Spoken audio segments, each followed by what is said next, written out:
السلام عليكم ورحمة الله وبركاته إخواني أخواتي مرحبا بكم في الحصة الثامنة من دروس résumé de théorie traitement de signal pour la première année automatisation instrumentation industrielle. Donc nous allons voir dans cette semaine, nous allons commencer le chapitre numéro 2 mise en forme de signaux. Dans la 8e séance, nous allons voir les oscillateurs harmoniques. Dans la 9e séance, les comparateurs de tension. Aussi, dans la 10e séance, les oscillateurs à relaxation. La 11e et 12e, c'est le temporisateur 555. La 13e séance, les redresseurs de précision. Et la 14e séance, ce sera une séance d'exercice. Donc, mise en forme de signaux. Les oscillateurs harmoniques. On dit un circuit qui produit une tension alternative sans signal d'entrée est appelé un oscillateur. Un circuit ما عندوش une entrée ولكن كيعطي واحد le signal produit une tension alternative, ça s'appelle un oscillateur. Il existe deux classes d'oscillateurs, oscillateurs harmoniques et les oscillateurs à relaxation. Les oscillateurs harmoniques génèrent généralement une sinusoïde, tandis que les oscillateurs à relaxation, qui sont réalisés à l'aide de bascules, fournissent généralement des tensions rectangulaires, triangulaires ou des impulsions. الفرق بيناتهم هو أنه les oscillateurs harmoniques يعطيونا des sinusoïdes, signal sinusoïdal, و à relaxation كيعطيونا إما signal carré ولا triangulaire ولا كيعطيونا des impulsions. Les oscillateurs sont de circuits très courants. Ils font partie, entre autres, des circuits suivants: générateur de fonction, générateur d'impulsion, fréquence-mètre, multimètre numérique, oscilloscope, récepteur radiofréquence, ordinateur, périphérique d'ordinateur, circuit de contrôle numérique, etc.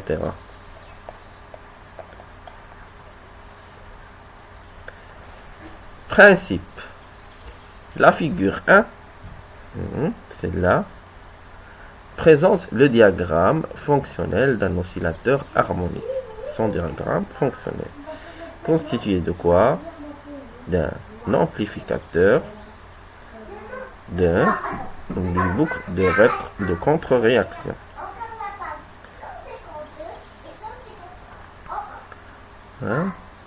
Donc, diagramme fonctionnel d'un oscillateur harmonique. L'amplificateur A amplifie le signal retourné par le circuit de contre-réaction de gain bêta.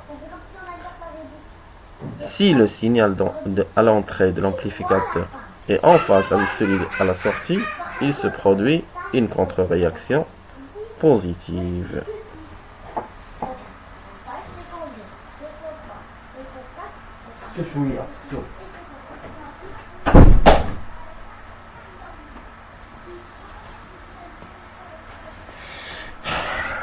Donc on a dit l'amplificateur A amplifie le signal retourné par le circuit de contre-réaction de gain bêta.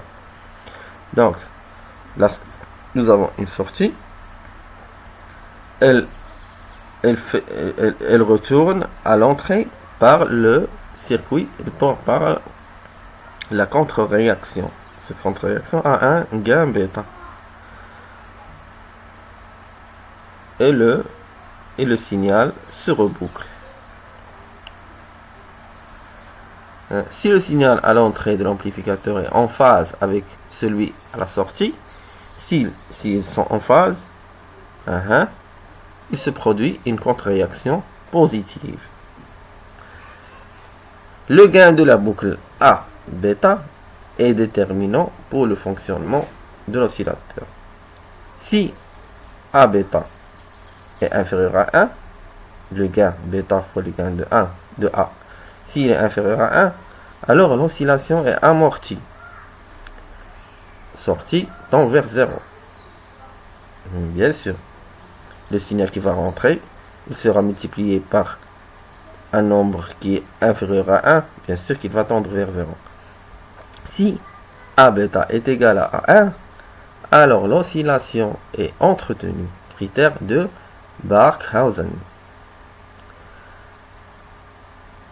A fois bêta égale à 1, le signal qui entre, c'est celui qui sort. Celui qui sort, il rentre encore. Donc, il est entretenu. Si A bêta, par contre, il est supérieur à 1, alors le signal est continuellement amplifié jusqu'à saturation de l'amplificateur. La sortie se stabilise à plus VCC ou à moins VEE.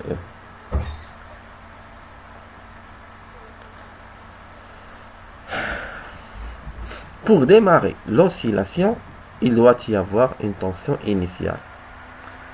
On se sert généralement du bruit thermique inhérent à tout composant électronique pour initier l'oscillation. Le bruit est de faible amplitude inférieure à 10 puissance moins 6 volts, c'est-à-dire des microvolts. Mais, statistiquement, de n'importe quelle fréquence comprise dans la bande passante de la boucle. Si le circuit de contre-réaction peut fournir un déphasage de 0 degré pour une seule fréquence, alors c'est cette fréquence qui sera privilégiée à la sortie de l'oscillateur. Comme l'oscillation ne se produit que pour une seule fréquence, la sortie est nécessairement une sinusoïde. Pour démarrer, la faible tension doit être amplifiée à bêta supérieur à 1 pour amplifier ce signal. Puis, une fois que l'amplitude de sortie est adéquate, il faut maintenir l'oscillation à bêta égale à 1. Donc, nous, on n'a pas un signal d'entrée. Alors, qu'est-ce qu'on va faire? Le circuit, qu'est-ce qu'il doit faire? Il va utiliser les signaux, les bruits thermiques inhérents des composants électroniques. C'est ça qui va initier l'oscillation. Le bruit, même s'il est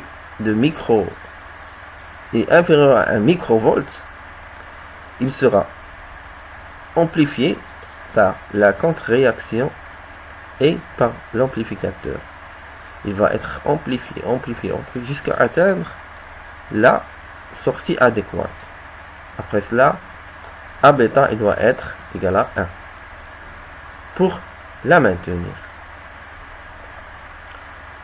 Oscillateur à déphaseur. La contre-réaction bêta est formée d'un déphaseur de 3 cellules RC.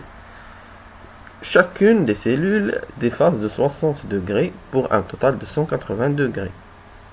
Avec le déphasage supplémentaire de 180 degrés de l'inverseur, le déphasage total de la boucle est de 360 degrés, c'est-à-dire de 0 degré. Et ce pour une seule fréquence, la fréquence d'oscillation libre. La fréquence d'oscillation libre est égale à 1 sur 2pi fois RC fois la racine de 6. Et bêta ici est égal à 1 sur 29.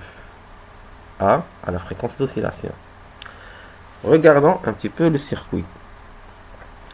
Ici, la contre-réaction bêta, c'est quoi?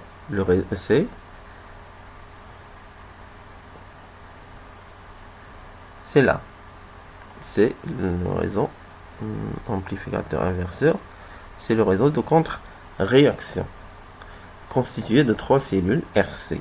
Première cellule, deuxième cellule et troisième cellule. Là, qu'est-ce qu'on a? Là, un déphasage de 60 degrés. 60 degrés, 60 ça veut dire 180 degrés. Et puisque là, c'est un amplificateur inverseur, c'est-à-dire que le déphasage, il est encore inversé, c'est-à-dire il aura un déphasage de 180 degrés de plus. Donc, la sortie, elle sera ici déphasée de 180 degrés, encore déphasée. Donc, on va avoir la même chose. Bien sûr, à la fréquence d'oscillation libre qui est 1 sur 2pi RC fois la racine de 6. Voyons voir la tension de contre-réaction. Donc là, elle est vraiment l'inverse de la tension de sortie. Oscillateur harmonique à déphaseur.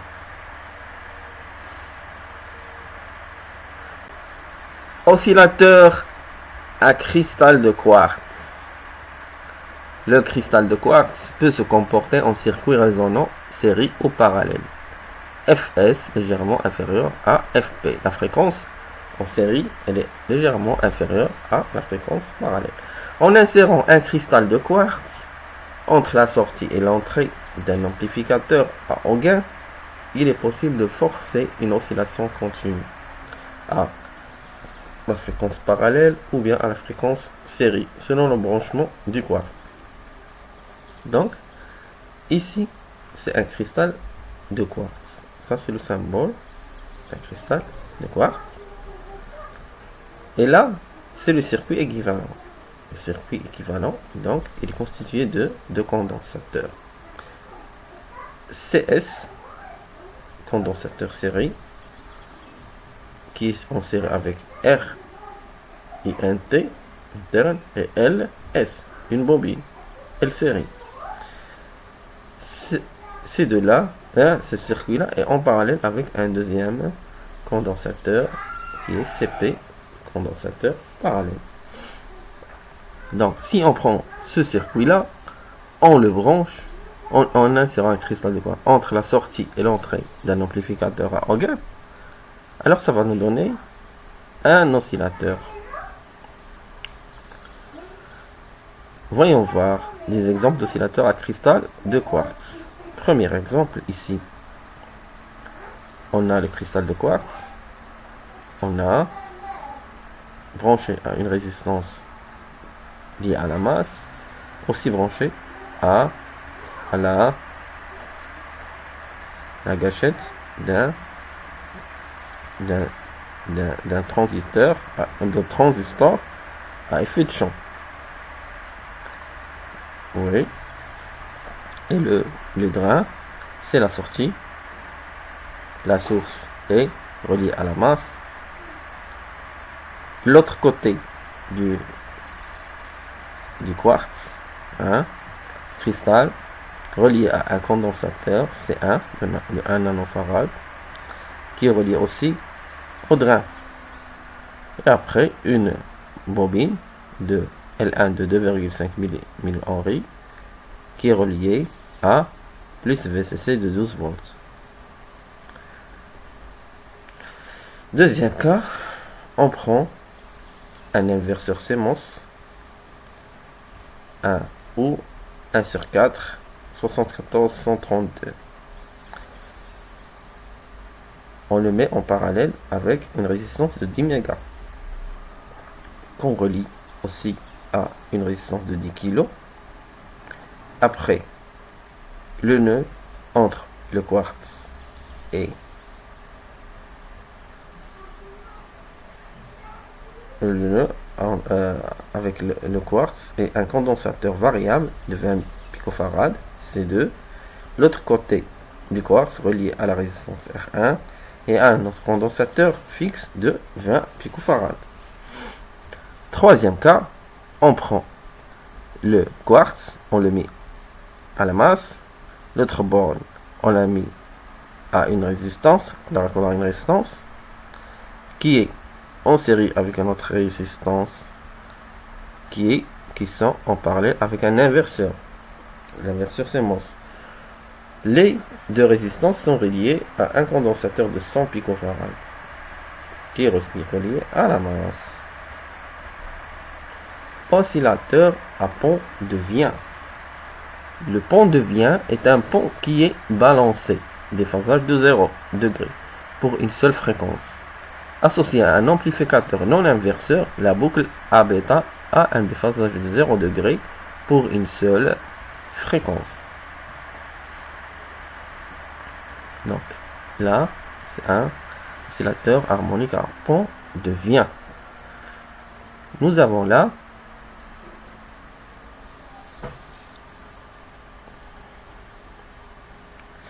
un amplificateur non inverseur, il a une contre-réaction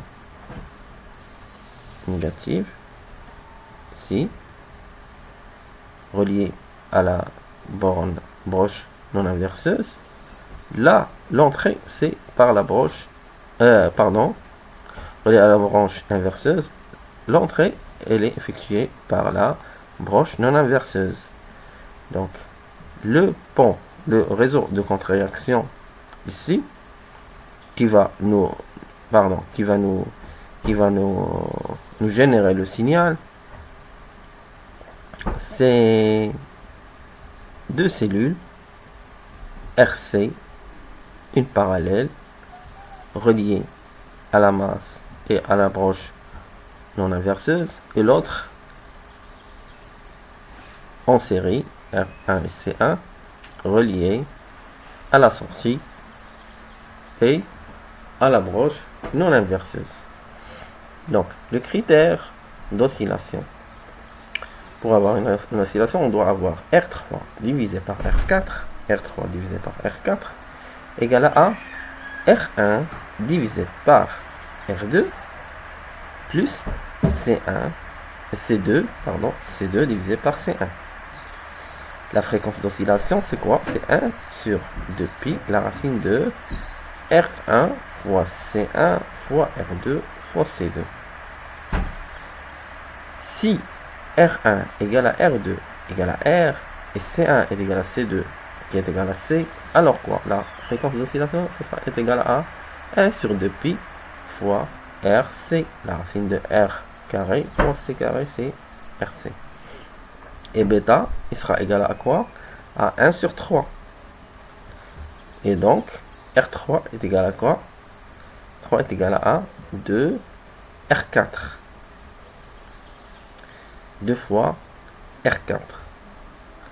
Et le gain de l'amplificateur A, ce sera égal à R3 plus R4 divisé par R4 qui est égal à 3. Alors, A fois bêta, ça sera égal à 1. Comme au départ, A bêta est supérieur à 1 et par la suite A bêta doit se stabiliser à 1, on prévoit un circuit de stabilisation d'amplitude. Ce circuit est un élément non linéaire dont la résistance varie en fonction de la tension, ce qui permet un bêta de plus en plus faible lorsque l'amplitude de sortie augmente. Bêta se stabilise à 1 sur A lorsque la tension de l'amplitude désirée est atteinte. Donc au début, qu'est-ce qu'on a? A bêta supérieur à 1. Après, elle doit se stabiliser à 1. Par exemple, pour le circuit de la figure de 6A, il est constitué de quoi? D'un amplificateur opérationnel. La sortie est reliée à une résistance R6 en série avec une résistance R5 qui est en parallèle avec un pont de Durd D1 et D1, D2, D4 et D3. Aussi, ce circuit-là, il est en série avec R4 relié à la masse et aussi l'autre bande de R5 est relié à la broche non inverseuse. La résistance devient court-circuitée par les deux D1 et D2. Si le courant il passe par là, la résistance R5, bien sûr, est court-circuitée.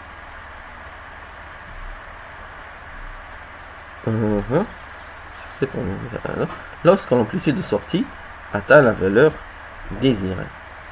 Le stabiliseur de la figure de 6B effectue une contre-réaction négative proportionnellement à la valeur crête de la tension de sortie. Donc celui-là, constitué d'un ampli. La broche inverseuse est reliée à une résistance R3 et une résistance R4. R4 est relié à la masse, R3 est relié à la sortie.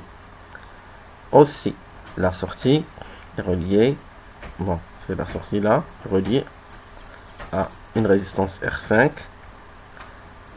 et une résistance qui est reliée à une résistance R6 qui est reliée à la masse.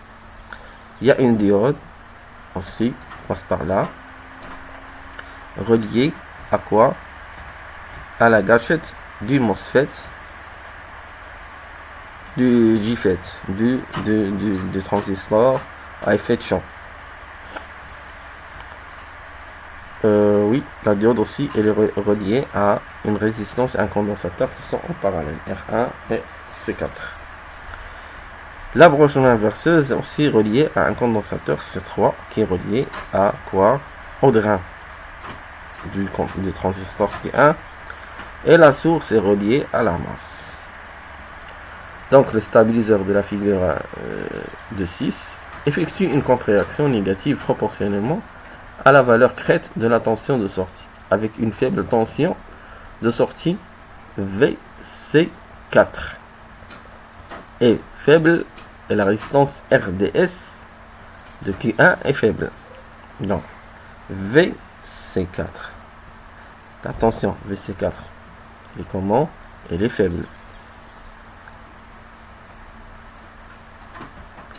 Et quoi encore? Et la résistance entre le drain et la source du transistor est faible, créant une forte faible contre-réaction négative. Plus la tension de sortie est élevée, plus la contre-réaction est forte, et le gain total à bêta diminue pour tendre vers 1. Donc, stabilisateur d'amplitude pour oscillateur harmonique. شكرا لكم إخواني أخواتي على المتابعة. استودعكم الله الذي لا تضيع ودائعه. السلام عليكم ورحمة الله وبركاته.